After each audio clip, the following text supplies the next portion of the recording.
여러분 안녕하십니까. 10월 20일 화요일 뉴스가 있는 저녁 문을 엽니다. 오늘 국무회의에서는 코로나19로 더욱 힘겨운 우리들의 이웃들의 이름, 특수고용 노동자, 프리랜서, 택배 노동자, 요양보호사, 방과후 교사, 가사도우미, 발달장애인 등의 이름이 거론되며 정책 과제들을 논의했습니다. 정부 각 부처는 삶의 현장으로 더 가까이 다가가 정책적인 답을 찾으라는 대통령의 당부도 있었습니다. 뉴스가 있는 저녁 오늘 준비한 내용을 안기령 앵커가 소개합니다. 전해주시죠. 오늘의 주요 소식 정리해드립니다. 추미애 법무부 장관의 수사 지휘권 발동과 관련해 청와대는 신속하고 엄정한 수사를 위해 불가피한 조치였다고 평가했습니다. 검찰은 라임 사태 검사들의 로비 의혹에 대해 전담팀을 구성해 수사에 나서기로 했습니다. 라임 사태 로비 의혹 집중 점검합니다. 지난 2018년에 내려진 월성 원전 1호기의 조기 폐쇄 결정에 대해 감사원은 당시 계속 가동 시의 경제성이 불합리하게 낮게 평가됐다고 밝혔습니다. 하지만 조기 폐쇄 결정의 타당성에 대해서는 평가를 유보했습니다. 감사원의 감사 결과와 월성 1호기를 둘러싼 논란 잠시 뒤에 자세하게 전해드리겠습니다. 인천에서 독감 백신을 맞은 10대 청소년이 이틀 만에 숨진 데 이어 전북 고창의 민간 의료기관에서 백신을 접종한 70대가 하루 만에 숨진 채 발견됐습니다. 백신과의 역학관계에 대해 방역당국이 조사에 나섰습니다. 관련된 논란 전문가와 짚어보겠습니다. 제주의 20대 산모가 중고 물품 거래 사이트에 36주 된 아기를 팔겠다는 글을 올려 파문이 일자 경찰이 아기를 제주도 내 보육시설에 입소시키기로 했습니다. 업체 측이 재발 방지책을 마련하겠다고 밝힌 가운데 제주도도 미혼모의 보호와 지원 실태를 점검하기로 했습니다. 이 내용은 잠시 뒤 취재기자와 알아보겠습니다. 감사원이 월성 원자력발전소 1호기의 경제성이 불합리하게 낮게 평가됐다고 결론을 내렸습니다. 다만 이번 감사는 경제성 위주로 이뤄진 만큼 종합적인 판단에는 한계가 있다고 밝혔습니다. 조기 폐쇄 결정이 타당했는지에 대해서는 결론을 유보했습니다. 차정윤 기자입니다. 감사원은 월성 원전 1호기 조기 폐쇄의 근거가 된 경제성 평가 과정에 문제가 있다고 판단했습니다. 용역 보고서에 담긴 월성 1호기의 전기 판매 수익 등이 불합리하게 낮게 산정됐다는 겁니다. 감사원은 한국 수력 원자력 직원들이 용역 보고서에 담긴 판매 단가가 실제보다 낮게 책정됐다는 점을 알면서도 바로잡지 않았다고 결론 내렸습니다. 또 월성 1호기 가동을 즉시 중단할 경우에 줄어드는 인건비와 수선비를 과다하게 추정해 가동 중단 대비 계속 가동의 경제성이 낮게 평가됐다고 지적했습니다. 이 같은 결정 과정에 산업부 직원들이 관여했다는 점도 문제로 꼽았습니다. 당시 백운규 산업통상자원부 장관이 외부의 경제성 평가 결과가 나오기도 전에 월성 1호기의 가동 중단 방침을 내렸고 산업부 직원들도 관련 자료를 삭제해 감사를 방해했다고 밝혔습니다. 이렇게 감사 저항이 심한 감사는 제가 재임한 동안에 처음 있는 겁니다. 자료 삭제는 물론이고 와서 사실대로 얘기 안 합니다. 다만 조기 폐쇄 결정이 타당했는지에 대한 판단은 유보했습니다. 이번 감사 범위에 안정성과 지역 수용성은 다루지 않은 만큼 단순히 경제성 평가에 대한 문제만으로 종합적인 판단을 내리기는 어렵다는 설명입니다.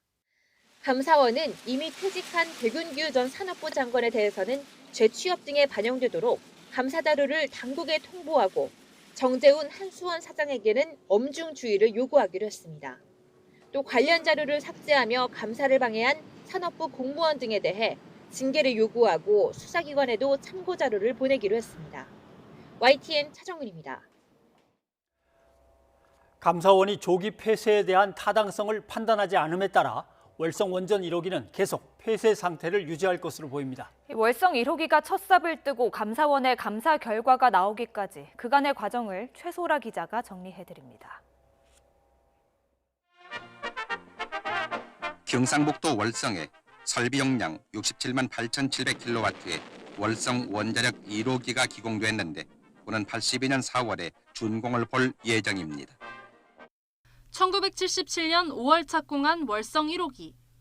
5년여 공사를 거쳐 1982년 11월 가동을 개시했고 이듬해인 1983년 4월 준공과 함께 상업운전을 시작했습니다.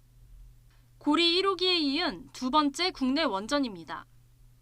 설계 수명 30년 동안 총 1억 3,812만 메가와트시의 전력을 만들어내며 대구시 전력 수요의 35%를 공급했습니다. 수명 만료를 앞두고 한수원이 설비 개선에 5,925억 원을 투입했고 다시 수명이 10년 연장돼 2015년 운전을 재개했습니다. 2022년까지 연장 운전될 예정이었지만 한수원은 2018년 경제성이 떨어진다는 이유로 월성 1호기의 조기 폐쇄를 결정했습니다. 월성 1호기의 경우에는 여러 가지 강화된 안전 기준이라든지 여기에 따라서 계속해서 운전을 하는 것이 경제성이 바람직하지 않기 때문에 원자력 안전위원회도 지난해 말 월성 1호기 영구정지 결정을 수용했습니다. 하지만 감사원은 1년이 넘는 감사 끝에 조기 폐쇄를 결정하는 과정에서 경제성을 불합리하게 낮게 평가했다는 결론을 내놨습니다. 그러나 조기 폐쇄 전반에 대한 종합적 판단은 아닌 만큼 월성 원전 1호기는 당분간 폐쇄 상태를 유지할 가능성이 큽니다. 연료를 빼내는 등의 해체 사전 준비도 계속될 것으로 보입니다. 그러나 월성 원전 1호기에 대한 종합적 판단이 사실상 유보된 만큼 고리 2호기에서 4호기, 한빛 1호기의 수명 연장 논의가 장기화할 가능성은 커졌습니다. YTN 사이언스 최소로입니다. 감사원이 무려 1년 1개월 만에 월성 1호기에 대한 감사 결과를 내놨지만 정치권의 논란은 예상대로 더 커지고 있습니다. 민주당은 폐쇄가 잘못됐다는 지적이 없다며 탈원전 추진 의지를 재확인했고 국민의힘은 탈원전 사망 선고라고 평가했습니다. 최아영 기자입니다. 월성 1호기 조기 폐쇄는 문재인 정부 탈원전 정책의 신호탄이었습니다. 하지만 보수야당은 월성 1호기의 경제성을 낮게 평가해 억지로 조기 폐쇄했다며 문제를 제기했고 결국 국회는 지난해 9월 감사원의 타당성을 판단해달라고 요청했습니다. 국회법에 따라 감사원은 5달 안에 결과를 내놔야 했지만 무려 8달이나 더 늦으면서 역대 최장기간 감사를 기록했습니다. 게다가 총선을 앞둔 지난 4월 결론을 내려던 감사원이 의결을 보류하면서 외압이다, 강압 감사다라는 논란이 일기도 했습니다. 긴 감사 과정에 뒷말이 무성했던 만큼 결과를 두고도 여야는 정반대 해석을 내놨습니다. 민주당은 폐쇄 결정이 잘못됐다는 지적은 없다며 정쟁을 끝내고 에너지 전환에 동참해달라고 촉구했지만 제도상의 미비점으로 인한 경제성 평가 결과의 신뢰성 저하라는 의견이 있을 뿐 전체적으로 경제성 평가가 잘못되었다는 지적은 없습니다. 국민의힘은 무리한 탈원전 꿈이 증명됐다며 정책 폐기를 요구했습니다. 그동안 원칙을 무시하고 근거도 없이 추진됐던 문재인 정부의 탈원전 정책에 대한 실질적인 사망 선고입니다. 정의당은 월성 1호기 폐쇄는 정부의 탈원전 정책 이전에 이미 법원에서 판결이 났다며 정쟁 자제를 촉구했습니다. 월성 1호기는 문재인 정부 탈원전 정책의 상징이기도 합니다. 이번에 뒤늦게 나온 감사 결과가 정치적 논란을 해소하는 게 아니라 오히려 증폭했다는 건 분명해 보입니다. YTN 최아영입니다.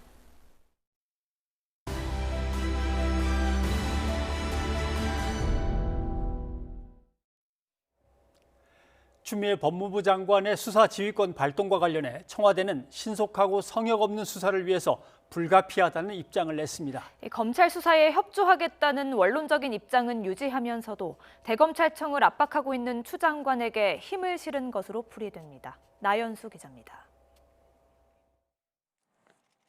현재 상황에서 추미애 법무부 장관의 수사 지휘는 불가피하다는 게 청와대의 입장입니다.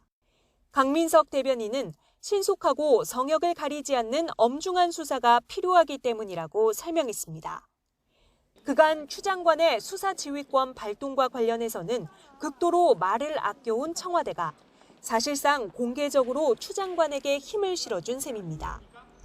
윤석열 검찰총장이 수사 지휘를 받아들이겠다고 밝히며 법무부와 검찰의 표면상 대립이 잦아든 것도 입장 발표에 부담을 덜었습니다. 다만 청와대가 법무부 장관에게 수사 지휘권을 행사하도록 지시하거나 장관으로부터 행사 여부를 보고받지는 않았다고 선을 그었습니다. 청와대 핵심 관계자는 수사기관의 자율성과 독립성을 지키기 위해 청와대는 그동안 법무부 장관과 수사기관의 수사 직무에 개입하지 않는 것을 원칙으로 해왔다고 설명했습니다. 앞서 라임, 옵티머스 사건 수사와 관련해서는 비공개 자료라 할지라도 검토에 협조하겠다고 입장을 낸 것과 같은 원칙으로 이해해달라는 겁니다. 청와대는 검찰이 라임 수사와 관련해 출입 기록 등을 요청하면 검토해서 제출할 계획입니다. 정부 여당이 노골적으로 윤석열 총장 사퇴를 압박한다는 야권 공세에 청와대는 성역 없는 수사 원칙을 거듭 강조하며 선을 긋는 모양새입니다. YTN 나연수입니다. 추미애 법무부 장관은 윤석열 검찰총장 가족과 측근이 관련된 사건 4건도 구체적으로 지목해서 수사 지휘권을 발동했습니다. 구체적으로 어떤 사건들이며 수사는 어떻게 진행되고 있는지 이경국 기자가 정리했습니다. 추미애 법무부 장관이 지휘권을 발동한 계기가 된 라임 사건 관련 의혹은 서울 남부지검에서 수사가 진행 중입니다. 김봉현 전 스타모빌리티 회장의 폭로로 알려진 짜맞추기 수사 의혹과 현직 검사 접대 의혹 등에 대해 수사가 본격화할 것으로 보입니다.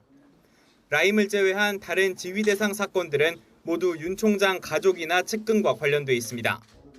먼저 윤 총장이 검찰총장 후보로 지명된 뒤 부인 김건희 씨가 운영하는 기획사가 거액의 후원을 받았다는 의혹 사건입니다. 일부 후원사가 검찰 수사를 받고 있던 만큼 보험용 협찬 아니냐는 논란이 일었는데 후원사들은 전시회를 주최한 언론사와 계약을 맺은 것이라고 해명했습니다.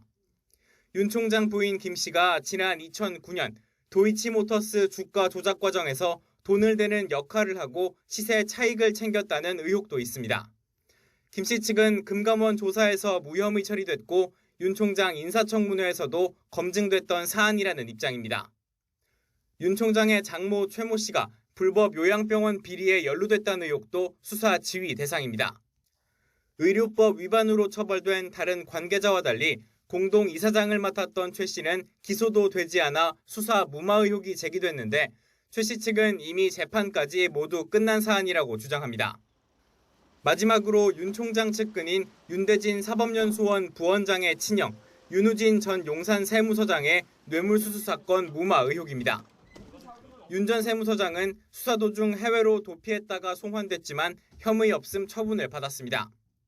당시 대검에 있던 윤 총장이 중수부 출신 변호사를 소개해줬다는 의혹 등으로 논란이 잇따랐습니다. 저는 다른 건 몰라도 변호사를 선임시켜준 사실은 없다고. 윤대진 검사를 좀 보호하려는 마음도 있고 하다 보니까 가서 그럼 얘기나 한번 들어보고 어떻게 해야 되는지. 윤 총장 가족 관련 사건은 모두 서울중앙지검이 맡아 일부 고소 고발인 조사가 진행됐지만 아직 배당을 검토 중이거나 진척이 없는 사건도 있습니다. 추 장관은 SNS에 글을 올려 윤 총장이 장관 지휘에 따른 건 당연한 조치라며 서울중앙지검과 서울남부지검이 특별검사에 준하는 자세로 신속하고 철저히 수사해야 한다고 밝혔습니다. 특히 법이란 누구에게든 공명정대하게 적용돼야 한다며 전현직 법무부 장관 사건뿐 아니라 검찰총장 가족이나 검사 비위 사건도 마찬가지라고 강조하기도 했습니다. 서울중앙지검은 아직 수사 상황에 별다른 변동은 없다면서도 장관의 지시 내용을 알고 있다고 밝혀 조만간 수사를 본격화하겠다는 뜻을 내비쳤습니다. YTN 이경국입니다. 라임 사건 수사를 담당하고 있는 서울 남부지방검찰청이 최근 불거진 검사 술접대 의혹의 수사를 위해서 별도의 전담팀을 꾸렸습니다. 라임 로비 수사에 관여하지 않은 검사 5명으로 구성됐는데요. 검찰은 기존의 라임 수사팀은 큰 변동 없이 유지된다고 설명했습니다. 김경수 기자입니다. 접대 의혹이 제기된 검사와 수사관을 배제하고 수사팀을 재편하라는 추미애 법무부 장관의 지시 하루 만에 서울 남부지검이 전담팀을 꾸렸습니다. 라임 로비 사건 수사에 관여하지 않은 금융조사부와 형사 4부에 소속된 평검사 5명이 배치됐고 지휘는 현재 라임 수사를 이끄는 형사 6부장이 맡습니다. 앞서 라임 사태의 핵심 인물로 지목된 김봉현 전 스타모빌리티 회장은 검사 3명에게 1,000만 원어치 술 접대를 했고 이 가운데 한 명이 라임 수사팀에 포함됐다는 내용의 옥중 입장문을 냈습니다. 또 검사 출신 변호사가 자신에게 해당 검사들을 소개해 주었다고 주장했습니다. 남부지검은 이 같은 의혹을 신속히 조사하겠다고 밝혔는데 앞서 법무부가 수사를 의뢰한 검사들과 김봉현 입장문에 거론된 변호사 등이 수사 대상이 될 것으로 보입니다. 김봉현 입장문 여파로 한때 전면 교체 가능성이 거론되기도 했던 기존 라임 수사팀은 그대로 유지됩니다. 다만 김봉현 전 회장이 이강세 스타모빌리티 대표를 통해 강기정 전 정무수석에게 로비했다는 의혹을 수사해오던 검사 한 명은 수사팀에서 빠진 것으로 확인됐습니다. 이에 대해 남부지검은 검사 접대 의혹을 수사할 전담팀을 꾸리면서 형사부에 생긴 인력 공백을 메우기 위한 조치라고 설명했습니다. YTN 김경수입니다.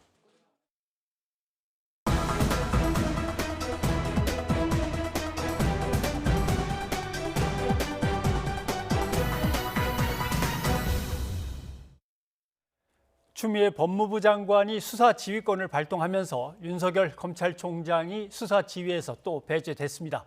특히 윤 총장 가족 등 측근의 수사까지 압박하면서 윤 총장의 거취도 관심으로 떠오르고 있습니다. 양지열 변호사와 함께 얘기를 나눠보겠습니다.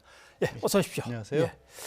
추미애 장관이 수사 지휘권을 발동하니까 여권에서는 뭐 시원하다 이런 반응이고 야권에서는 칼춤을 추냐 뭐 이런 반응도 나왔고 있는데 감정 섞인 발언들은 이제 뺀다고 치고 청와대는 뭐 수사에 협조하겠다. 그 대신 성역 없는 수사 하도록 해라. 이렇게까지 반응이 나왔습니다. 이 상황을 어떻게 정리를 해야 되겠습니까? 글쎄요, 이제 추미애 장관이 윤석열 총장이 본인의 어떻게 보면 수사 지휘권을 받아들이겠다, 수용하겠다는 얘기를 하면서 수사에 적극적으로 열심히 해달라. 오히려 검사들에게도 많은 사람들에게 피해를 끼친 사건인 만큼 철저하게 밝혀달라는 얘기를 했는데 그를 두고 받아들인 지금 입장을 추미애 법무부 장관이 내놨습니다. 근데 그 내용은 일단 다행이다라고 하면서 눈에 띄는 대목이 좀 있더라고요. 전현직 법무부 장관은 물론 검찰총장 역시 사건과 관련이 됐을 때는 공정하게 수사를 받아야 한다. 그러니까 이게 좀 약간 뼈가 있는 것으로 보입니다. 전직과 현직, 그럼 기타 장관이 아니라 법무부 장관도 수사를 받았던 것처럼 검찰총장도 뭔가 의혹이 있을 경우에는 법에 따라서 동등하게 수사를 받아야 한다는 거 아니겠습니까? 들으면 당연한 얘기인데 뼈가 약간 있긴 있군요. 있죠. 왜냐하면 그냥 고위직이라든가 그냥 장관이라든가 고위 관계자 이런 게 아니라 하필이면 전 현직 법무부 장관은 전 조국 전 장관도 수사를 받았고 지금 추 장관 가족과 관련해서 수사를 받았지 않습니까? 그런데 지금 검찰총장과 관련된 의혹이 제기가 되는데 검찰총장은 왜 가만히 있어야 되느냐. 그런 얘기가 사실은 그 적시가 된 거라고 볼 수가 있겠죠. 그러고 보면 윤석열 검찰총장도 뼈 있는 말을 한 것 같습니다. 예를 들면 펀드를 사기를 저지른 세력과 이를 비호하는 세력 이렇게 하면서 딱 이제 지목을 하거든요.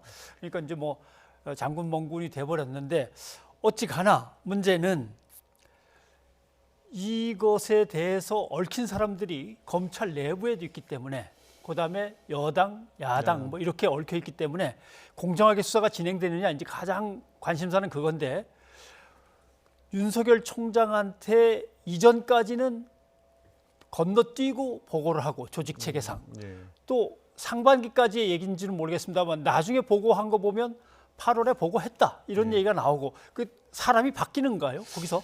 그러니까 그 과정이 좀 석연치가 않다라는 부분인데 뭐냐면 사실 이제 김봉현 전 스타모빌리티 회장이 옥중에서 입장문을 발표하고 나서 법무부에서 사흘 동안 집중적으로 감찰을 했고 감찰 결과를 비교적 신속하게 좀 발표를 했지 않습니까? 그 가운데 눈에 띄었던 분이 야권 정치인에 대해서는 제대로 수사를 하지 않은 의혹이 있다라고 했고 뭐 김봉현 전 회장도 입장문에서 그런 식의 얘기를 했었고요. 그래서 대검에서는 바로 반박 성명을 1시간 뒤에 내놓으면서 야권 정치인에 대해서 제대로 수사를 하고 있는데 무슨 얘기냐라는 식으로 반박을 했는데 근데 그 얘기가 나오기 전까지 어떤 언론을 통해서도 야권 정치인이 수사를 받고 있었다는 얘기를 접한 적이 없거든요. 몰랐죠. 몰랐습니다. 사실 그런데 이 라임 사태와 관련해서 뭐 굉장히 뭐 사실 여부를 떠나서 여권 정치인 같은 경우에는 누가 옷을 받아서 입었다더라 이런 시시콜콜한 얘기까지 나왔었거든요. 그럼 두 개를 놓고 비교했을 때 조금 이상하다고 생각이 들 수밖에 없는 거고 어찌된 일인가 그 배경에 대해서 야권 정치인 수사하고 있는데 어떻게 되느냐라고는 설명을 요구를 하니까 그에 대해서 이미 5월에 현재 남부지검장의 전임 지검장이 대면 보고를 했었고, 예. 그러니까 반부패 수사부 공식 보고 라인이라고 할 수 있는 대검의 반부패 수사부를 건너뛰고 직접 만나서 구두로 보고를 했다라는 거고, 수사가 어느 정도 진전된 이후엔 8월 이후에 비교해서 반부패 수사부를 거쳐서 보고가 올라갔다라고 하는데, 일상적인 보고 체계라고 보기에는 좀 석연치 않은 구석이 있죠. 뭐 언론에서 취재를 할 때도 일단 제대로 된 수사를 하기 전에 이걸 기사를 쓰기 전에 이게 뭐 기사거리가 될까요?라는 이른바 정보 보고 같은 걸 하지 않습니까? 마치 그런 정보 보고를 떠올리게 하는 야권의 정치인이 연루가 돼 있고 의혹이 있다라면 오히려 이 부분에 대해서는 사실관계가 밝혀지기 전까지라도 중요한 사건으로 보고 정상적인 절차를 밟아서 보고가 올라오는 게 맞지 않았을까 하는 생각은 듭니다. 그러니까 이제 여권에서는 반부패를 담당하는 부서가 있는데 정치인 비리를 그곳을 건너뛰고 총장한테 직접 보고하면 의도가 있는 거 아니냐, 이제 이렇게 의문을 제기하는 것 같습니다. 네, 그런 얘기가 나올 수밖에 없는, 물론 뭐 대검에서 그렇지 않다라는 거고, 통상적인 보고 절차는 다르게 이 부분에 있어서는 뭔가 그러니까 이 오히려 그 사전 검토 같은 것도 있었고, 그러게 특별하게 혐의점이라 해야 될 그 의혹이라 할 부분 이런 것들이 별로 나오지 않았기 때문에 그래서 그렇게 보고를 했다라고 하는데요. 이름석자가 무게감을 가지고 있는 주요 정치인이라고 한다면 정말 어떻게 보면은 이게 수사가 바깥으로 새나가지 않을 정도로까지 이렇게 조용히 수사가 넘어가는 거를 본 적이 거의 없거든요. 그러다 보니까 여권에서 지적을 하기를 이거는 뭔가 잘못된 부분이 있는 게 아니냐라는 지적이 뭐 국감장 같은 곳에서 나온 것이죠. 윤석열 총장은 야당 비위 보고받고 엄정하게 수사하라고 다 얘기했다. 왜 또 나를 가지고 그러느냐. 또 대검 쪽에서는 자꾸 이렇게 법무부 장관이 검찰총장을 자꾸 지목하면서 중상모략식으로 얘기하는 건 좀 그렇지 않냐, 이런 반응도 나왔습니다. 네, 뭐 윤 총장의 얘기가 저는 사실이고를 믿고 싶습니다. 뭐 그걸 충분히 그렇게 했을 것이라고 믿고요. 다만 그럼에도 불구하고 지난번 감찰에 대한 결과가 나오고 그 감찰 결과에서 반박을 하면서 중상모략이라는 표현이 들어간 걸 보고 저는 좀 많이 놀랐습니다. 이건 뭐 여당과 야당의 뭐 정치인들 간의 얘기가 주고받는 게 아니라 엄연한 상급기관인 법무부에서의 감찰을 어떻게 보면 이제 감찰을 받은 기관의 검찰총장을 대변한다는 대검이 그런 식의 표현을 써가면서 반박했다. 그러니까 오해의 소지가 있을지 모르지만 이 부분은 충분히 소명을 하겠다. 이런 정도의 얘기가 아니라 바로 정말 뭐 화를 냈다라고 해야 될까요? 이거는 이런 표현을 썼다라고 하는 게 그거는 단적으로 지난 과거에 이 법무부 장관과 검찰총장과의 역학관계라고 해야 될까요? 뭐 아시다시피 이전까지는 검찰총장이 적어도 이 형사정책과 뭐 재판이나 수사와 관련해서는 사실상의 전체적인 실무 책임자고, 법무부 장관은 그야말로 행정이라고 할 수 있는 부분만을 돌보는 그런 형태였지 않습니까? 근데 지금 현재 이제 정권에서는 그런 구도를 바꿔서 법무부 장관을 중심으로 하고 검찰총장 역시 검찰의 사건들을 각각 검사들이 독립된 체제로 많이 가면서 검찰총장은 오히려 검찰 행정사무 쪽에 더 힘을 실린 쪽으로 바꿔가겠다는 거거든요. 그러니까 그렇게 놓고 본다면 추미애 장관이나 윤석열 총장 개인적인 어떤 갈등이라기보다는 현재 과거와 다른 법무부와 검찰의 새로운 어떤 구도를 만들어가는 과정에서 일어나는 일이 아닌가. 그런데 그 와중에 하필이면 또 이제 검찰총장과 직간접적으로 관련된 문제들이 끼어 있다 보니까 마치 이게 정치적인 사건인 것처럼 해석이 되는 경향이 좀 있는 것 같습니다. 아무튼 뭐 분명한 건 여기까지 왔으면 또 윤석열 총장도 받아들인 거니까 장관들, 뭐 청와대, 검찰, 수뇌부 다 빠지고 수사팀들이 전적으로 자율적으로 엄정하게 수사를 하는 것, 뭐 그게 이제 남은 것 같습니다. 그것만이 신뢰를 되찾을 길이죠.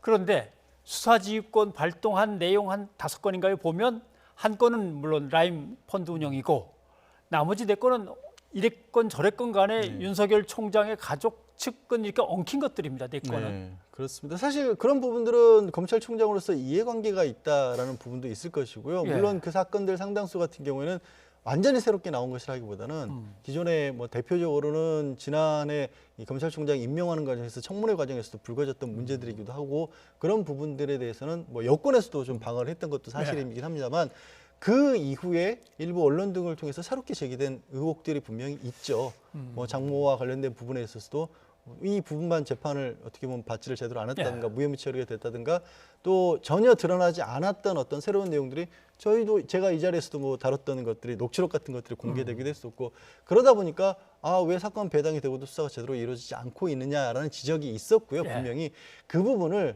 뭐 지금 추 장관이 좀 명확하게 한 것이 아닌가. 혹시라도 누가 검찰총장의 그럴 리 없지만 눈치를 보고 있다라면 눈치 보지 말고 명확하게 수사할 건은 밝혀라. 수사를 통해서 이렇게 한 거죠.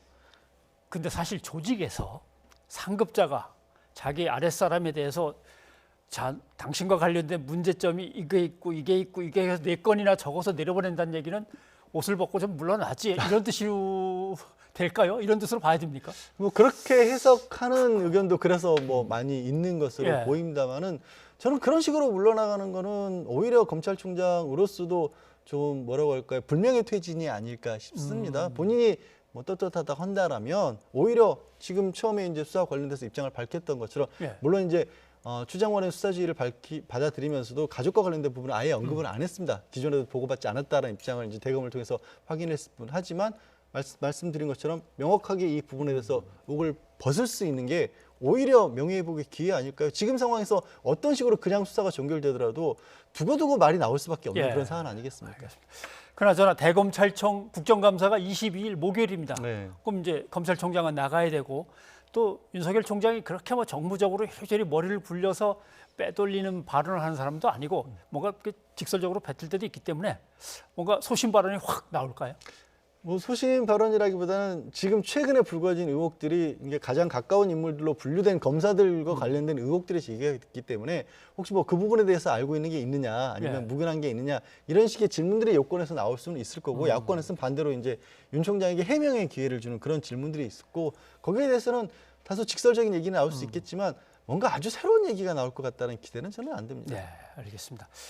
무슨 법무부라는 조직과 그 외청인 검찰청 사이에서 벌어지는 길고 긴 싸움을 보면서 야 누가 이기겠나 이렇게 볼 수도 있지만 사실 국민들은 불안합니다. 국가가 빨리 뭔가 좀 안정을 찾고 잘못된 것들을 고치는 이런 쪽으로 가야 되는데 언제 내부에서 이렇게 싸움만 계속 할 건가 그런 걱정도 있는데 빨리 해결되길 기대해야죠. 예, 양 변호사님 고맙습니다. 네, 고맙습니다.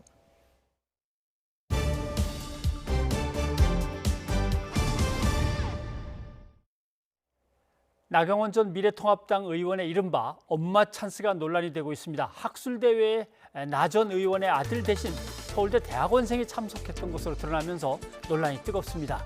안기령 앵커와 좀 자세히 알아보겠습니다. 안 앵커. 예. 예. 나경원 전 의원의 아들 대신 다른 학생이 학회에 참석했다. 이게 어떤 내용이고 어떻게 밝혀졌는지 그 경위를 좀 설명해 주시죠. 예, 나경원 전 의원, 아들에게 서울대 연구실 이용과 저자로 이름을 올릴 기회를 주는 등 특혜를 제공했다는 의혹을 받아왔죠. 지난 2014년 미국의 고등학생이었던 나 전 의원의 아들은 여름방학 기간 윤형진 서울대 의대 교수의 연구실에서 인턴으로 일했는데요. 그 이듬해 발표한 연구 보고서인 포스터에 저자로 이름을 올리기도 했습니다. 서울대가 이게 적절했는지 자체 조사를 벌였고 문제 없음과 부당하더라도 경미하다는 결론을 내렸는데요. 하지만 이 조사에서 나 전 의원의 아들 대신 서울대 대학원생이 학술대회에 참석했던 것으로 드러나며 비판이 거세지고 있습니다. 서동용 더불어민주당 의원이 서울대로부터 제출받은 자료를 보면 윤 교수가 나 전 의원으로부터 부탁을 받고 나 전 의원의 아들이 자신의 연구실을 사용할 수 있도록 했던 것으로 나타났는데요. 연구실 이용 외에도 여러 편의가 제공됐습니다. 나 전 의원 아들의 연구 포스터 작성을 대학원생이 도왔고 이 대학원생이 학회에 대신 참석해 발표까지 했다는 내용입니다. 네. 나경원 전 의원, 지난해죠. 원내대표 시절에 조국 전 법무부 장관 자녀들 의혹에 대해서는 매우 강하게 비판을 했었는데 본인 아들 관련 의혹에 대해서는 어떤 입장입니까? 예, 나 전 의원 아들의 학회 참석이 어려워 공동 저자가 대신 연구 성과를 발표한 것이라며 드물지 않은 경우라고 해명했습니다. 서울대의 조사 결과에 대해서도 끈 떨어진 사람이라는 표현을 쓰며 당시 전직 의원이라 서울대에 압력을 행사할 위치가 아니었다며 엄마 역할을 해주고 싶었던 것이라고 덧붙였습니다. 이에 대해 서동영 의원은 나 전 의원의 아들은 엄마 찬스가 아니었다면 서울대 연구실을 사용할 수 없었고 연구 저자로 등재되지도 않았을 것이라고 지적했습니다. 정의당 정호진 수석 대변인도 나 전 의원을 향해 보통의 부모들에게 특권층의 민낯을 보여주며 절망감을 안겼다고 책임지라고 요구했습니다. 누리꾼들도 비판을 쏟아냈는데요. 나 전 의원이 하면 청탁도 부탁이 되느냐면서 내로남불의 전형이라고 꼬집는가 하면 나 전 의원에 대해서도 조국 전 법무부 장관에 대해 수사하고 보도했던 것처럼 하라면서 검찰과 언론을 향해 목소리를 높이기도 했습니다. 다음 소식입니다. 전북 고창에서도 독감 백신을 맞은 70대 여성이 이튿날 숨진 채로 발견됐습니다. 보건당국은 고혈압과 당뇨 등 지병을 앓던 이 여성이 백신 때문에 숨진 건지 조사하고 있습니다. 김민성 기자입니다.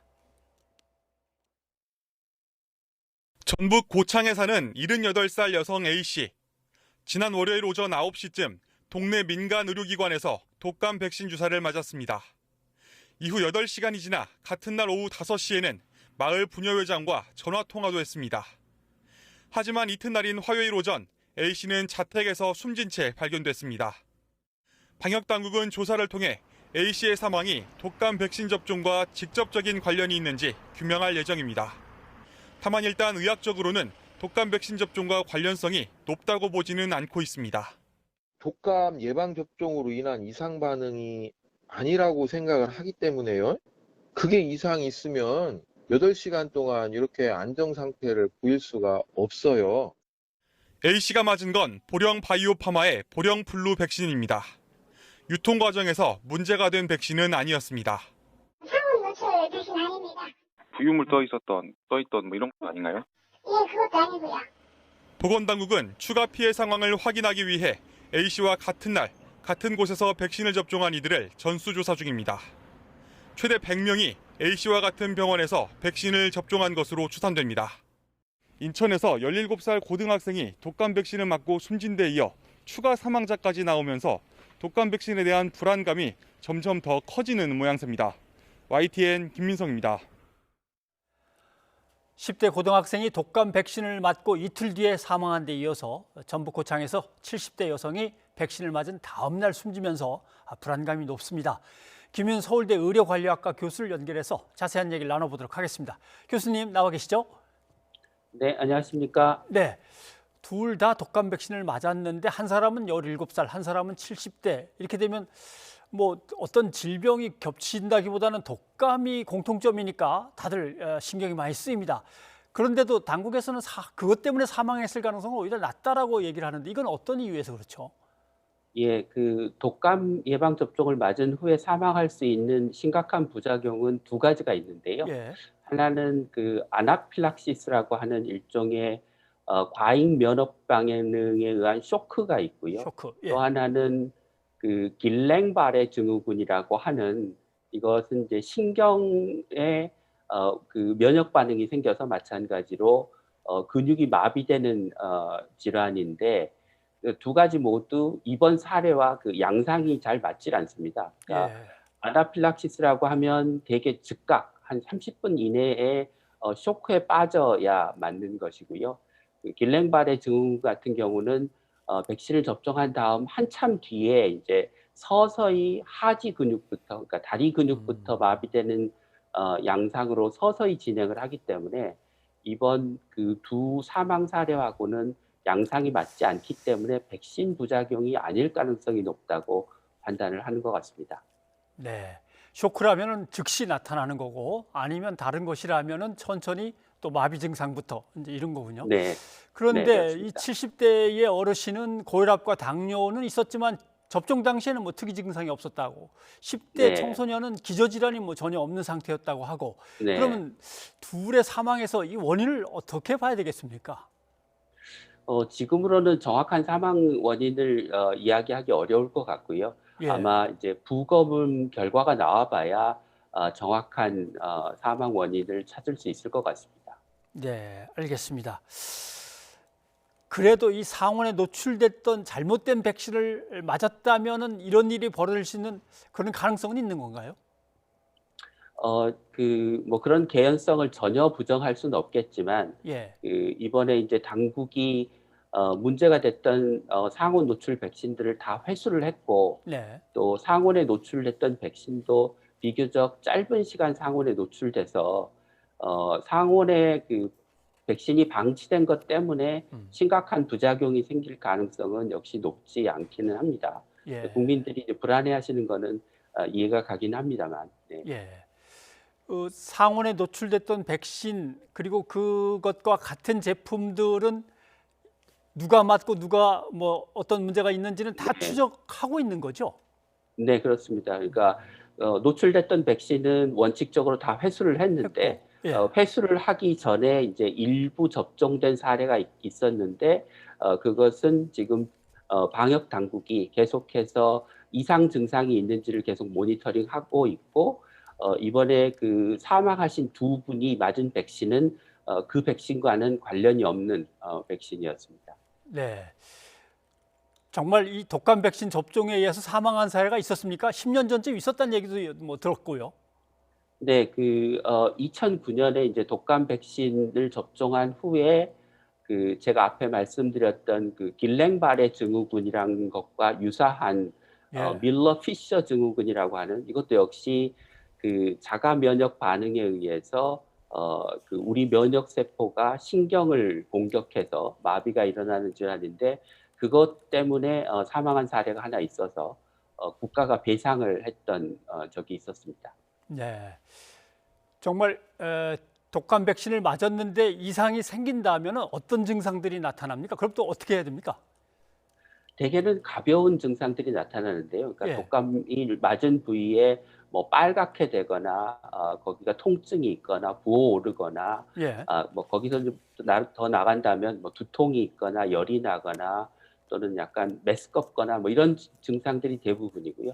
그보다 조금 더 심각한 증상은 접종을 한 이후에 기절을 하는 경우들이 있습니다. 그래서 이제 기절을 하면 이후에 이제 다시 정상으로 돌아오기는 하는데 기절해서 넘어질 때 머리를 다칠 우려가 있기 때문에 대개 예방 접종을 한 다음에 한 15분 정도 병원에서 앉아서 대기를 하다가 어지럽거나 한 그런 증상이 없으면 집으로 돌아가시도록 그렇게 대개 병원에서 권고를 하고 있습니다. 이런 얘기들이 자꾸 나돌다 보니까 이러려면 안 맞지라고 백신 접종을 피하시는 분들도 계신데 지금 이 코로나19 상황에서는 맞아야 됩니까? 네, 맞으시는 게 좋습니다. 그러니까 결론적으로 말씀드리면 이번 사망 사례가 백신 접종하고 관련이 있을 가능성은 아직까지는 굉장히 낮다고 봐야 되고요. 또 과거에 우리나라가 이제 오랫동안 독감 예방 접종을 해왔는데 독감 예방 접종의 부작용으로 사망한 사례는 공식적으로 거의 없었습니다. 그런데 반해서 이번에 이제 독감과 함께 코로나가 함께 유행할 거로 예상되는 이 트윈데믹의 겨울을 앞두고 있는데요. 독감 때문에도 그렇고 코로나 때문에도 그렇고 이번에는 예방 접종을 꼭 하시는 게 좋을 것 같습니다. 네, 알겠습니다. 서울대의대 김윤 교수님 오늘 고맙습니다. 네, 반갑습니다. 코로나19 신규 확진자 수가 닷새째 두 자릿수를 유지했습니다. 하지만 요양기관이나 재활병원의 집단 감염이 계속되고 단풍철을 맞아서 나들이 객이 늘면서 방역당국이 긴장의 끈을 놓지 못하고 있습니다. 정부는 현재 3단계로 구분된 사회적 거리두기의 개편안을 이달 말 발표하기로 했습니다. 이여진 기자입니다. 전날 76명이던 신규 확진자 수는 20명 가까이 줄면서 닷새째 두 자릿수를 이어갔습니다. 그러나 두 자릿수라도 최근 추이를 보면 등락의 폭이 크고 수도권 중심 발생이 여전합니다. 특히 서울 경기 지역의 요양병원과 재활병원 집단 감염 사례에서 추가 환자가 계속 발생해 이들 집단을 고리로 한 전파가 많아질 거라는 우려가 커지고 있습니다. 국내 확진자 수가 안정세이지만 긴장을 늦출 수 없는 상황입니다.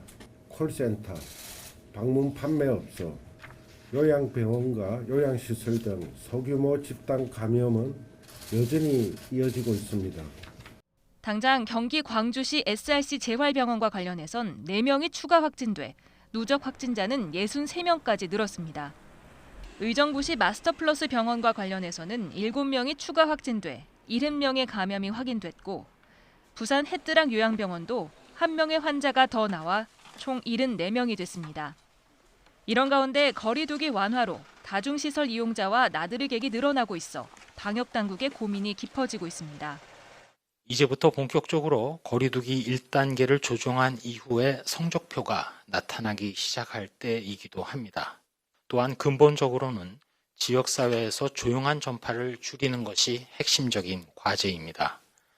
당국은 거리두기를 1단계로 조정한 건 위험이 없어졌기 때문이 아니라 우리의 소중한 일상을 지켜내기 위해서라며 방역수칙 실천과 경각심이 매우 중요한 시점이라고 강조했습니다. 현재 세분화를 논의 중인 거리두기 단계 개편안은 전체 방역 전략 재정비 작업을 종합적으로 판단해 이달 말쯤 내놓기로 했습니다. 이와 관련해 다음 주 화요일 포럼을 개최해 현재까지의 방역과 의료, 사회 대응 등을 평가한 뒤 지속 가능하고 효과적인 대응 방향을 논의한다는 계획입니다. YTN 이여진입니다.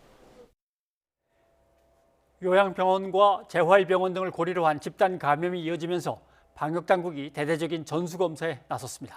이런 병원과 시설들은 최근 부랴부랴 방역을 강화했는데요. 한 요양시설의 관리 상황을 엄윤주 기자가 취재했습니다. 머무는 어르신만 300여 명, 직원도 200여 명에 달하는 서울의 한 노인 요양시설. 엘리베이터 앞 지지대와 신발장 손잡이 구석구석 소독약을 뿌립니다. 하루 3번 건물 전체 방역 소독을 진행하고 종사자들에 대한 체온 측정도 아침, 점심, 저녁으로 이뤄집니다. 요양보호사들이 출퇴근할 때마다 근무복으로 옷을 갈아입는 탈의실입니다. 감염 우려로 인해 이 안에서도 무조건 마스크를 착용해야 하고 24시간 내내 환기도 진행하고 있습니다. 최근 요양병원 집단 감염 소식에 더욱 방역을 강화했습니다. 직접적으로 대면을 하다 보니까 일단 마스크랑 손 소독은 필수고요. 또 만나서 또 어르신 환기도 잘 시켜드리고 접촉 같은 경우도 좀 최대한 더 안 하기 위해서 저희가 노력을 하고 있습니다.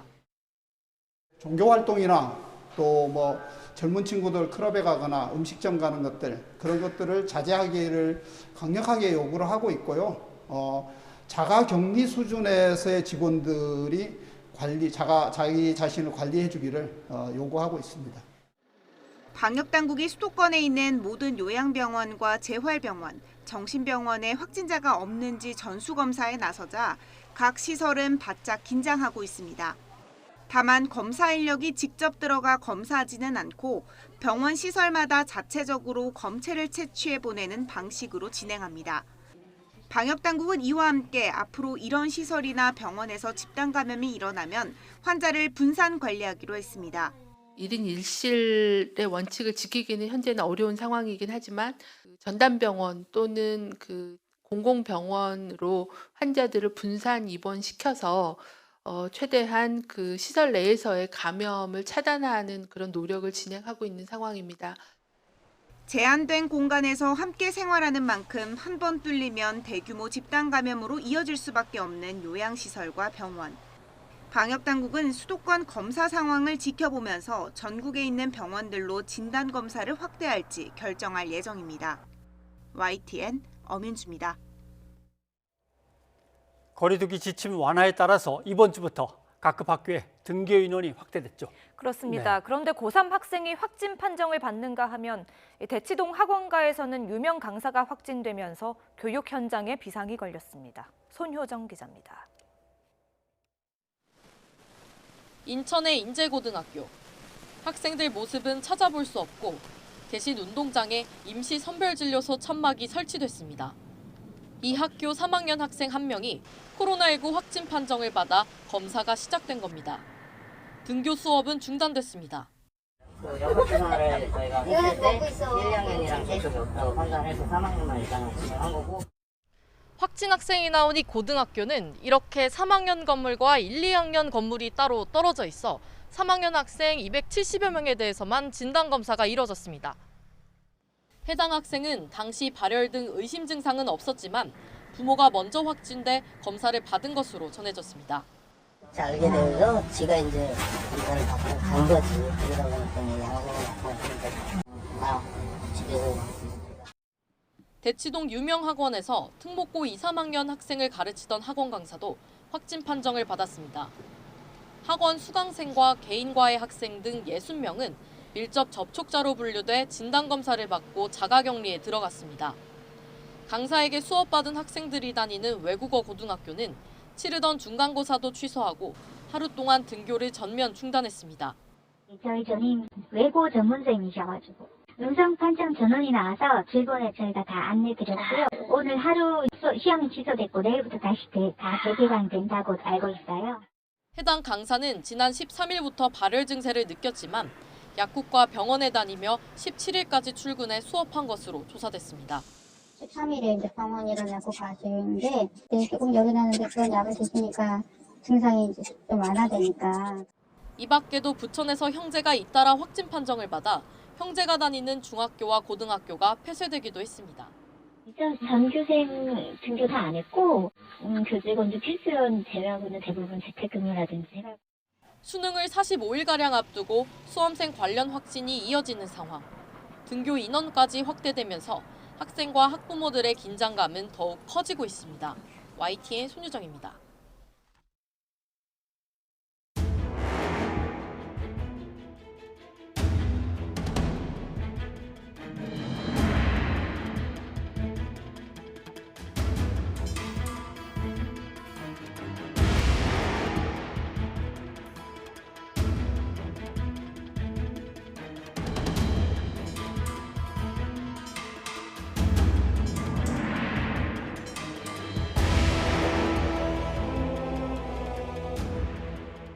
경찰 조사에서는 그 입양 절차 문제 상담을 받다가 너무 좀 어렵고 껄끄러워서 이런 일을 저질렀다는 내용이 있었는데 어떻게 생각하십니까?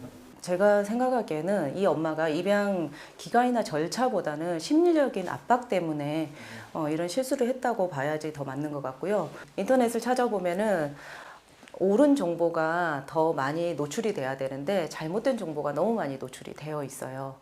엄마들은 사실 입양 상담 가기 전까지 본인이 인터넷으로 먼저 찾아보는 경우들이 많이 있다 보니까 잘못된 정보를 먼저 접하고 그게 들어와서 잘못된 선택을 할 수 있는 경우가 생기는 거예요.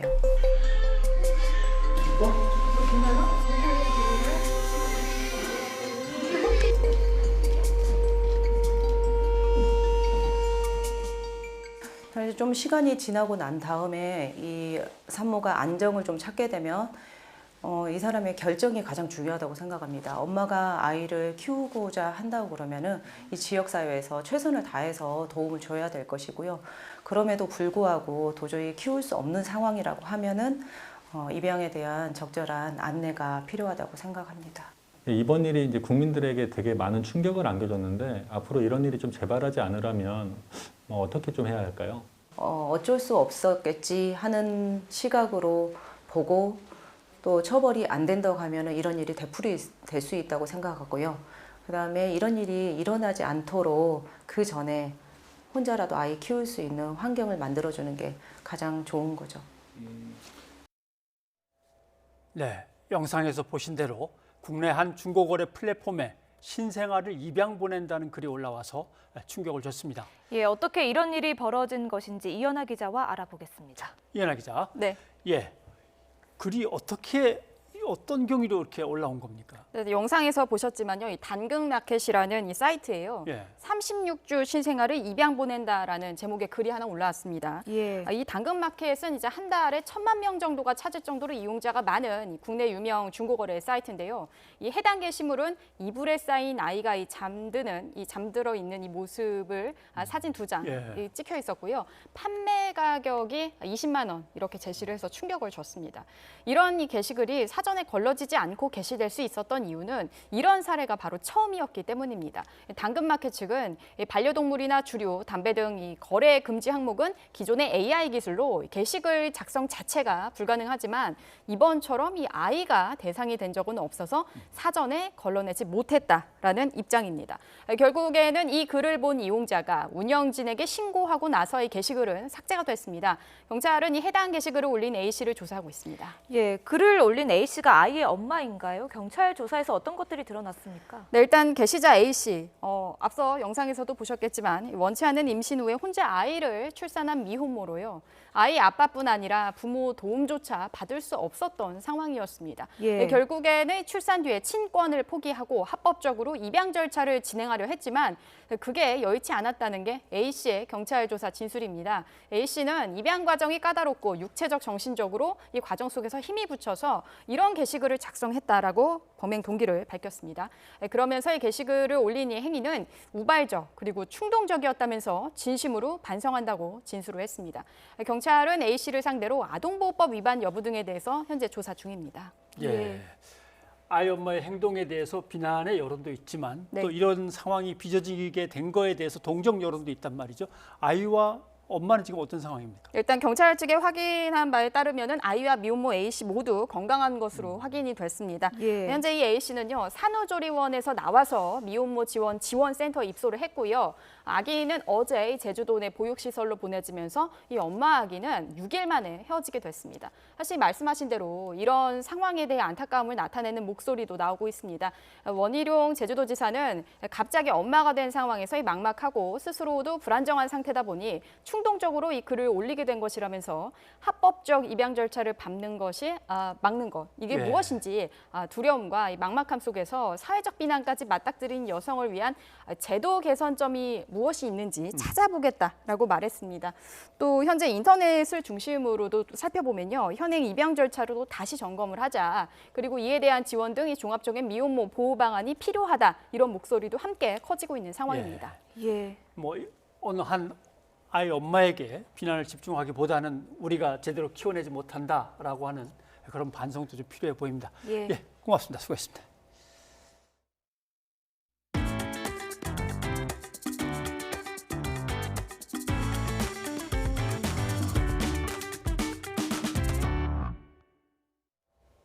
경남 창원에서 50대 택배기사가 대리점이 갑질을 했다는 유서를 남기고 극단적인 선택을 했습니다. 하지만 대리점 측은 택배 기사가 평소 채무 때문에 힘들어했다며 유서 내용이 사실과 다르다는 입장입니다. 오태인 기자입니다.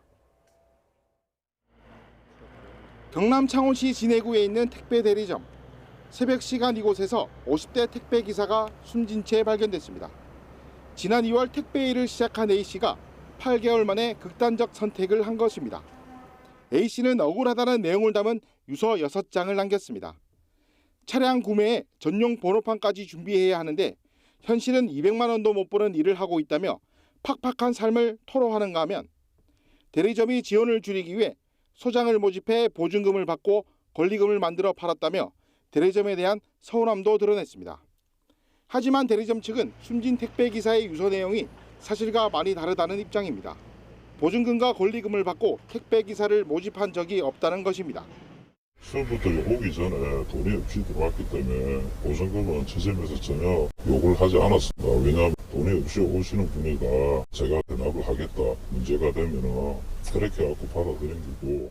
또 극단적 선택을 한 택배기사가 평소 채무 때문에 힘들어했다고 말했습니다.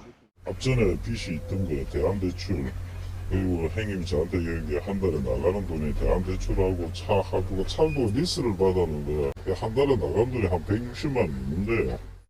경찰은 대리점 갑질 여부와 채무 관계 등을 면밀하게 조사하고 있습니다. 택배 본사도 진상 파악에 들어갔습니다.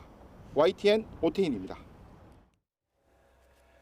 출근길에 낀 짙은 안개로 서해안 고속도로 서해대교에서 차량 15대가 연쇄 추돌해 17명이 다쳤습니다. 한국도로공사는 속도를 줄이라고 했지만 당시 차들이 이를 지키지 않았다고 밝혔습니다. 이상곤 기자입니다. 짙은 안개 사이로 차들이 뒤죽박죽 엉켜 있습니다. 차량 앞부분은 심하게 부서졌고 화물차에 실려있던 석재들은 도로 위에 떨어져 나뒹굽니다. 사고는 오전 6시쯤 서해안고속도로 목포 방향 횡담도 휴게소 인근에서 났습니다. 25톤 화물차가 앞서가던 탱크로리를 들이받은 뒤 잇따라 추돌사고가 발생했습니다. 한국도로공사는 짙은 안개로 앞이 잘 보이지 않아 감속하라고 했지만 차들의 평균 통행 속도는 시속 90km에 육박했었다고 밝혔습니다. 사고 시 서해대교 구간은 안개에 의한 가시거리가 50에서 한 100m 정도 확보되었고 고속도로 정보 표지판을 통해서 시속 50km로 운행 안내하고 있었습니다. 차량 15대가 피해를 받고 17명이 목과 허리 등의 통증을 호소해 병원으로 옮겨졌습니다. 또 사고 수습으로 한때 도로가 통제되면서 14km 구간에서 5시간 넘게 정체가 빚어졌습니다. 경찰은 앞선 사고로 뒤따르던 차들이 서행하는 과정에 속도를 줄이지 못해 연달아 사고가 난 것으로 보고 있습니다. 두 대가 이제 추돌 사고로 이제 1차 사고가 났고 앞차들이 정체됐다 풀렸다 하는 와중에 이제 뒤오는 그 서행하는 차량들이 이제 미처 그걸 발견을 못하고 그 구중 추돌 사고 또 이어졌고 후미에서 오는 차량 4대가 또 추돌한 그런 사고입니다. 한국도로공사는 안개가 낀 도로를 지날 때는 차량 속도를 평소보다 최대 50% 정도 줄여주고 비상등을 켜줘야 사고를 예방할 수 있다고 당부했습니다. YTN 이상군입니다. 전셋값 상승세가 심상치 않습니다. 서울 아파트 전세는 68주 연속, 수도권은 62주 연속 오름세를 이어가고 있습니다. 새 임대차법의 시행과 저금리 때문인데요. 공급 확대의 묘수를 찾기 위해 정부의 고심이 깊어지고 있습니다. 김현우 기자입니다. 입사 5년차 직장인 오현진 씨. 내년 초 반전세 계약 만료를 앞두고 새 전세 찾기에 고달픈 나날을 보내고 있습니다. 퇴근 후 매일매일 중개소 문을 두드리지만 가격은 천정부지로 뛰고 마음에 드는 물건은 잘 나오지 않습니다. 가장 불안한 거는 지금 안 구하면 전셋집이 아예 없어질 것 같은 심리적 불안감이 사실 가장 큰 것 같아요. 계약 갱신 청구권 등 새 임대차법 시행 이후 기존 세입자들이 눌러앉는 경우가 많아 전세 기근 상황이 이어지고 있습니다. 물건이 줄다 보니 그나마 있는 전세도 가격이 고공행진 중입니다. 이 때문에 오를 대로 오른 전세보다 최근 들어 가격이 다소 주춤해진 매매로 눈을 돌리는 세입자도 있습니다. 저도 지금 고민이 엄청 많이 되고 있는데 전세를 구하려고 하면 딱히 저희 그 위치나 아니면 저희 뭐 금액이나 이런 거에 맞춰야 되는데 선택의 폭이 너무 좁기 때문에 매매에도 지금 강력하게 지금 생각을 많이 하고 있어요. 저금리 상황에서 전세가 월세로 전환되는 점이 주요 원인인데요. 또한 새로운 임대차 제도의 시행에 따라서 재계약 중심으로 시장이 돌아가고 있다는 점도 시장에 전세 매물이 부족해진 주요 이유입니다. 다주택자들도 움직임이 빨라졌습니다. 세금 중과 부담을 덜고 2년 실거주 요건을 채우기 위해 전세 재계약 연장을 거부하는 집주인들이 늘고 있습니다. 그래도 어쩔 수가 없는 상황인 것 같습니다. 저는 들어가야 하고 마침 이제 법 개정이 이렇게 된 상황에서 그걸 통보를 해야 하는 입장이라 마음이 무겁습니다. 전문가들은 신축 공급까지는 물리적 시간이 필요한 만큼 숨통이 트일 만큼의 전세 물량이 나오게 하기 위해서는 임대인들에게도 일정 부분 제도적 혜택이 필요하다고 지적합니다. 최근 전세난의 원인 가운데 하나로 공급이 수요를 따라가지 못하는 점이 꼽히고 있습니다. 이 때문에 정부는 중산층도 입주할 수 있는 장기 공공임대주택 도입을 추진하기로 했습니다. YTN 김현우입니다. 오는 27일부터 투기 과열지구와 조정 대상 지역 등 규제 지역에서 주택 거래를 할 때 자금 조달 계획서 제출이 의무화됩니다. 정부는 이번 조치로 시장의 투명성이 강화되고 주택 시장의 투기 수요를 막는 효과가 나타날 것이라고 기대하고 있습니다. 백종규 기자입니다. 정부는 6.17 부동산 대책을 발표하면서 자금 조달 계획서 제출을 확대하기로 했습니다. 갭 투자를 막고 불법 증여나 확인되지 않은 자금으로 주택에 투자하는 사례를 막겠다는 의지를 밝힌 겁니다. 자금 조달 계획서 제출 대상을 규제 지역 내 모든 주택을 취득하는 경우로 확대하고 특히 투기 과열 지구는 자금 조달 계획서와 함께 증빙 자료도 제출토록 하겠습니다. 이런 내용의 부동산 거래 신고 등에 관한 법률 시행령 개정안이 오는 27일부터 시행됩니다. 그동안 자금 조달 계획서는 규제 지역에서 3억 원 이상, 비규제 지역은 6억 원 이상의 주택을 거래할 때 내야 했지만 앞으로는 규제 지역에서 거래 금액과 상관없이 무조건 자금 조달 계획서를 제출해야 합니다. 이에 따라 서울 25개 구 등 투기 과열지구 48곳, 수도권과 세종 등 조정 대상 지역 69곳에서 실거래 신고를 할 때 자금 조달 계획서를 반드시 내야 합니다. 특히 투기 과열지구에서는 금액과 상관없이 자금 조달 계획서를 증명할 수 있는 자료까지 내도록 했습니다. 예금 잔액 증명서와 금융거래 확인서 등 객관적으로 확인이 가능한 자료를 반드시 첨부하도록 했습니다. 이를 지키지 않으면 과태료 500만 원이 부과되고 집중 단속 대상이 될 수 있습니다.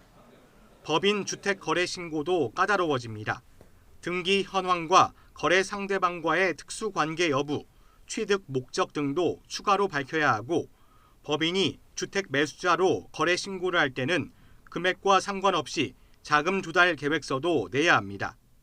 저가주택의 거래까지 모두 파악할 수 있게 되면서 불법 거래나 탈세 행위 등에 대해서 조사 파악하고 관리할 수 있는 시스템을 견고히 할 수 있을 것으로 보입니다. 정부는 부동산 거래의 자금 출처를 꼼꼼히 따져 시장 과열을 부추기는 불법 행위를 뿌리 뽑겠다는 의지를 다시 한번 밝혔습니다. YTN 백종규입니다. 시청취자 여러분의 의견 소개해드립니다. 독감 백신을 접종한 뒤에 사망한 사건 두 가지를 전해드렸는데 9330님, 올해 62이신 저희 아버지도 다음 주에 무료 접종 받으신다고 하는데 괜찮을지 걱정됩니다 해주셨습니다. 예, 그리고 나경원 전 미래통합당 의원, 윤석열 검찰총장의 가족과 관련해 여러 의혹들이 불거진 상태인데요. 2071님, 나경원 전 의원은 엄마 찬스가 아니라 엄마로서 한 일이라고 하네요. 무책임합니다 하셨습니다. 네, 코로나19 요양병원들이 추가 확진자 발생 때문에 전수검사에 들어간 얘기 해드렸는데 2813님, 요양병원에서 감염 소식이 또다시 들려오는데 거리두기가 다시 강화되는 건 아닌지 우려됩니다 해주셨습니다. 예, 여기까지 여러분의 의견 소개해드렸고요. 오늘은 장미 여관에 퇴근하겠습니다 들려드리고 마치겠습니다. 네, 벼랑 끝. 요즘 여행업계의 심정을 대변하는 말입니다. 코로나19 확산 이후에 하늘길, 바닷길이 막히면서 심각한 피해를 입고 있기 때문이죠. 그렇습니다. 모레 재개되는 소비할인권 지원 대상에서도 여행업계는 제외됐습니다. 버티기도 이제 한계, 여행업계에는 절망적인 이직과 퇴직이 이어지고 있습니다. 네, 한 중소 여행업체 대표가 대규모의 희망퇴직을 받으면서 직원들에게 쓴 편지가 화제입니다. 먹먹한 해고의 변이 담긴 이 편지를 끝으로 전해드리면서 코로나 사태를 힘겹게 지나고 있는 모든 분들께 위로와 응원의 말을 전합니다. 저희는 내일 다시 찾아뵙겠습니다. 여러분 고맙습니다. 가난한 청춘이라 나 기대하는 사람들의 책임감에 버텼네. 퇴근하겠습니다. 퇴근하겠습니다. 이놈의 쥐꼬리만한 월급으로 버텨왔는데 퇴근하겠습니다. 퇴근하겠습니다. 나 이제 행복 찾아